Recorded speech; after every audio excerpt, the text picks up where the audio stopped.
I've been spending all day today watching a show called Bing. I think it was on CBeebies. I watched it because it had baby animals in it, and I'm one of those. My review is that it's what you watch if you're not old enough for Daniel Tiger yet. Bing is one of those shows that's primarily emotional education for very little kids learning about cause and effect for the first time, and secondarily, a tutorial for parents who need to be taught how to empathize with annoying children. Every episode has Bing doing something naughty or making a mistake or getting in a fight, and the adults have to mediate and talk him through these incidents even though they're all inexplicably stuffed animals and are physically incapable of making the kids do anything. Bluey was a hit with my littles because of the power fantasy aspect, but this is just an entirely different level. Like, if dad isn't nice to me, I get to put him in the box. The way the Stuffies treat the kids feels very textbook. They serve to articulate and reflect complicated emotions back to the children as simply as possible, since they can't physically altercate anyone. They have to use reason and reassurance to resolve conflicts. It's really nice to watch. I want to find an Ammonite that's millions of years old like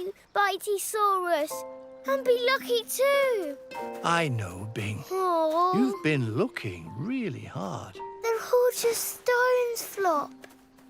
There's one episode where Bing is playing with Flop's phone and then he breaks it, and the way he reacts is just too real. Like, he throws it in the garbage to try and make the problem go away and cowers in fear when he thinks he's about to get in trouble. And then Flop tells Bing that he might feel better if he tells the truth, and he does, and Flop is proud of him, and I cry a lot. Sorry, Flop. Well, I'm glad you did tell me the truth, Bing. It's horrible feeling all under the blankety like that, isn't it?